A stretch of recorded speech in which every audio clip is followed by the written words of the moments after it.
ኤርትራን ያሰጋት የእግር በእግር መግለጫው የኤርትራ መንግስት ኤርትራን እንደዚሁም ቀይ ባህርን በተመለከተ የሚሰጡ አስተያየቶች በሙሉ በእጅጉ ያሳሰበው ሆኖ ይታያል። በየትኛውም አጋጣሚ በኢትዮጵያ በኩል የሚሰጡ አስተያየቶችን የብዛም ይነስም እግር በእግር ተከታትሎ አስተያየት እየሰጠባቸው ይገኛል። በዚህ ረገድ ስራ በዝቶባቸው የሚታዩት የኤርትራው ማስታወቂያ ሚኒስትር ወይንም የመንግስቱ ቃል አቀባይ የማነ ገብረ መስቀል ናቸው። ፕሬዝዳንት ኢሳያስ ዝምታ መልሴ ነው ያሉ ይመስላል። ዞሮ ዞሮ የመንግስታቸው ቃል አቀባይ ምላሽ የእሳቸውና መንግስታቸው ምላሽ ነው ተብሎም ይጠበቃል። በአጠቃላይ ወደብንና የባህር በርን በተመለከተ ጠቅላይ ሚኒስትር አብይ አህመድ ከሚሰጡት ማብራሪያ ጀምሮ እስከ ፓርቲዎችና ግለሰቦች አስተያየቶች ድረስ ኤርትራ እየተከታተለች ምላሽ መስጠቷን እንደቀጠለች ትገኛለች። በዚህ ጉዳይ ኤርትራ የማልፈው ምንም ነገር የለም ሳይቃጠል በቅጠል ያለች ይመስላል። ጠቅላይ ሚኒስትሩ ይናገሩ ወይንም ተቋሚ ፓርቲዎች መግለጫ ያወጡ ኤርትራ ይመለከተኛል ብላ ካሰበች የምትሰጠው መልስ ፈጣን ሆኖ ይታያል። ያካሄድ ብዙም በኤርትራ የተለመደ አልነበረም። ነገሮችን እያጣቀስን አንድ ሁለት ብሎ ማየቱ ነገሩን የበለጠ ግልጽ ያደርገዋል። ከዚህ ቀደም ጠቅላይ ሚኒስትር አብይ የባህር በር ጉዳይ ለኢትዮጵያ የህልውና ጉዳይ ነው በማለት ለህዝብ ተወካዮች ምክር ቤት ሰፊ ያለ ማብራሪያን ሰጡም። የማነ ገብረ መስቀል ብዙም ሳይቆዩ ምላሻቸውን በኤክስ ገጻቸው አሰፈሩም። የማነ የሚመሩት የኤርትራ ማስታወቂያ ሚኒስትርም አንዳንድ የፊውዳላዊ ተስፋፊነት የተጠናወታቸው የኢትዮጵያ ፖለቲከኞችና ምሁራን የባህር በርና ወደብን በኃይል ወይንም በወረራ መያዝ ይፈልጋሉ ሲሉ ምላሻቸውን ሰጡም። አንዲት ወደብ አልባ ሀገር የህልውና አደጋ ተደቀነባት የሚባለው የባህር በር ዳርቻ ያላቸው ሁሉም ጎረቤት ሀገራት የተራዘመና የተቀናጀ የባህር በር ላይ ከበባ ሲፈጽሙባት ነው። ነገር ግን ይህ ባልሆነበት ሁኔታ ነገሮችን እያጋነኑ ማቅረብ ዓላማው አደገኛና ለሁለትዮሽና ለቀጠናዊ ትብብር ጠንቅ የሆነ አካሄድ ነው ሲሉም ነበር የማነ ገብረ መስቀል መልእክታቸውን በኤክስ ገጻቸው ላይ አስፍሮ የታዩትም። ኤርትራ በእያንዳንዱ የኢትዮጵያ እንቅስቃሴ ላይ የተከታተለች አስተያየት የመስጠት መንግስታዊ ባህሪ ታይቶባት አይታወቅም ነበርም። አሁን ግን ነገሮች ሌላ መልክ ይዘዋል። የኤርትራን ባህሪ ተቀይሯል። ከፍ ያለ ስጋት ላይ ሆኖ ይታያል።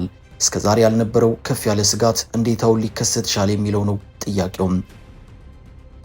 አገሪቱ ከፍ ያለ ስጋት ያደረባት በመሆኑ ይፋዊ ባልሆነ መልኩ ህዝቧን ክተት እስከ መጥራትም ደርሳለችም። ኢሳያስም ቢሆኑ ከሌሎች ሀገራት ድጋፍ እስከ መጠየቅም ደርሰዋል። ከተመሰረተ ጀምሮ ብዙም እንቅስቃሴ የሌለው የቀይ ባህር ካውንስል የሚባለው አካል ስብሰባ እንዲያካሄድ ኤርትራ ጥሪ እስከ ማቅረብም ደርሳለችም። ከሰሞኑም እንደዚሁ ማስታወቂያ ሚኒስትሩ አቶ የማነ ገብረ መስቀል ከኢትዮጵያ ጋር በተያዘ በኤክስ ገጻቸው አንድ ተጨማሪ ሀሳብን አስፍረው ታይተዋል። አሁን ኤርትራ በኢትዮጵያ በኩል ስጋት ተደቅኖብኛል ብላ ያመነችው ነው ይታያል። ኤርትራን በተመለከተ ከኢትዮጵያውያን ጋር በተያዘ ያለው አመለካከት ዘርፈ ብዙ ነው።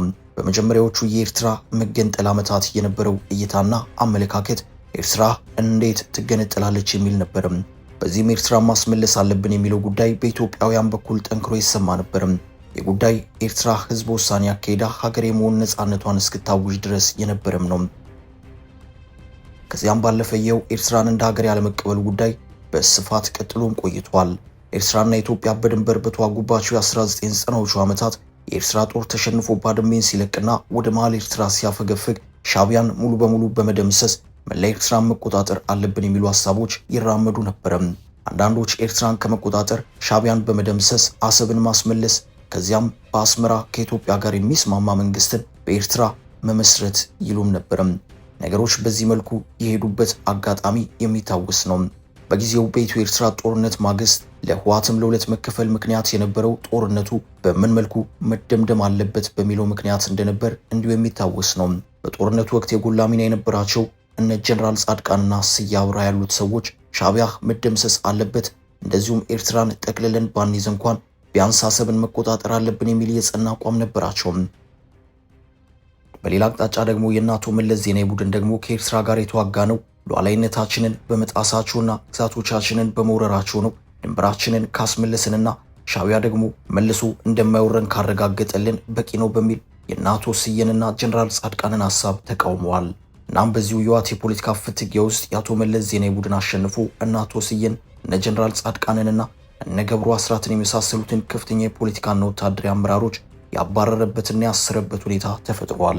ይህ እንግዲህ በ1990ዎቹ የነበረው ታሪክ ነው። የኤርትራ ጉዳይ በኢትዮጵያ ፖለቲካ ውስጥ መልሶና መላልሶ እንዲነሳ የሚያደርገው አንድ ወሳኝ ጭብጥ አለ። እሱም የባህር በር የሚለው ነው። አንዳንዶች አነስ አድርገው ወደብ እያሉ ይጠሩታል። ሌሎች ደግሞ አድማሱን አስፍተው የባህር በር ሲሉ ይጠሩታል። በአሁኑ ሰዓት ኤርትራ የኢትዮጵያ አካል ናት፣ ማስመለስ አለብን የሚል ኢትዮጵያዊ የለም። ነገር ግን ኢትዮጵያ የባህር በር ያስፈልጋታል የሚለው ጉዳይ ግን በቀደሙት ጊዜያት ጥያቄ ሆኖ የቀጠለ ነው።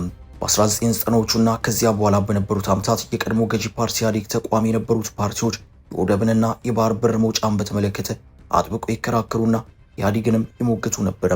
ኢህአዴግ በአንጻሩ የነበረው አቋም የእናቱ መለስ ዜናዊ አቋም ስለነበር ኤርትራ አንድ ጊዜ ነጻ ወጥታለች፣ በዓለም አቀፍ ፊትም ሉዓላዊ ሀገር መሆኗን በህዝበ ውሳኔ አረጋግጣለችም። በዚሁ መሰረትም ኢትዮጵያ አልፎ የሰው ግዛትን መጠየቅ የምትችልበት አንዳች አይነት ሁኔታ የለም በማለትም አጥብቀው የሞግቱም እንደነበር የታሪክ መዛግብት ያስረዳሉ። አዲስ ክስተት የመጣው በህወሓት የበላይነት የሚመራው ኢህአዴግ ፈርሶ አዲሱ ገዢ ፓርቲ ብልጽግና በመከተሉ ነው።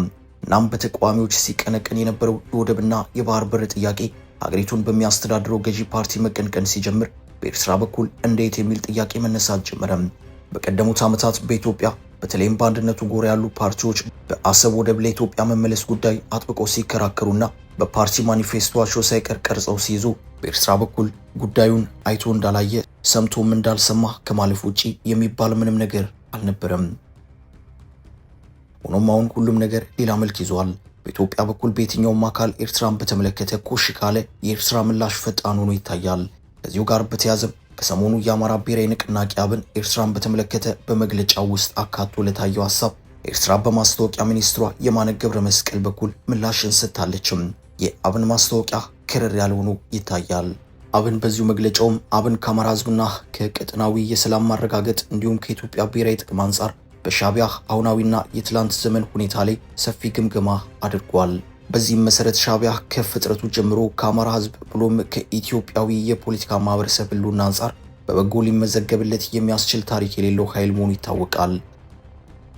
አሁን ላይም በአማራ ክልል እንዲሁም በኦሮሚያ ክልል አንዳንድ አካባቢዎች የሚስተዋለውን የጸጥታ ችግር ለማባባስ ከሚሰሩ ኃይሎች ጋር የአጋርነት ዝንባሌ እንዳለው መረጃዎች የሚያሳዩ ሲሆን የኢትዮጵያ ታሪካዊ ጠላቶች ተቀጽላ በመሆን በአገራችን ብሔራዊ ጥቅም ላይ ጉዳት ለመጣል ያለመታከት የሚሰራ በመሆኑ ሁሉም ኢትዮጵያዊ አጥብቆ ሊያወግዘውና ሊታገለው ይገባል ያለ ሲሆን አክሎም ትላንት ኢትዮጵያ በተዳከመችበት ዘመን ሻዕቢያና ወያኔ የመሩ የጣምራ መንግስት የፖለቲካ መድረኩን በተቆጣጠሩበት ዘመን በተናጥል ስምምነትና በሁለትዮሽ መመሳጠር በሽግግር መንግስት ወቅት የተገንጣይነት አጀንዳውን የኢትዮጵያ ህዝብ ባልተሳተፈበት በቀላሉ እንዲያሳካ ተደርጓል።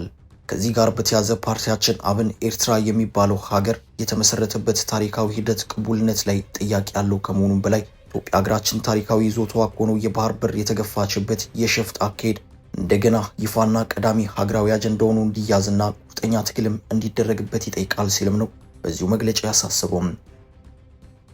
ፓርቲው በዚህም ሳያበቃ አክሎም በአጠቃላይ ግምገማም ሻዕቢያ የኢትዮጵያና የቀጠናው መልክዓ ፖለቲካ ጂኦፖለቲክስ ጉዳዮች ከሰላማዊ ውይይትና ድርድር ይልቅ በግጭትና በጦርነት ብቻ መፈታት አለባቸው የሚል ኃላፊነት የጎደለውና አውዳሚ የሆነ ባህል እንዲንሰራፋ ግንባር ቀደም ሚና ሲጫወት መቆየቱ ኤርትራም ሀገር ከሆነች በኋላም ቢሆን ይህንን አመለካከት በፊት አውራሪነት የሚያራምድ ኃይል መሆኑ በአጠቃላይም በህዝቦችና በሀገሪቱ መካከል ከፍታዊ አማካኝና ከትብብር ይልቅ ተናጥሏዊ ጥቅምን በሴራና በኃይል የማስፈጸም እንቅስቃሴ ውስጥ ገብቶ በዛው የቀረ ኃይል መሆኑ ዓለም ያወቀው ሀቅ ሆኗል ሲልም ነበር ጥብቅ ትችቱን የሰነዘረው።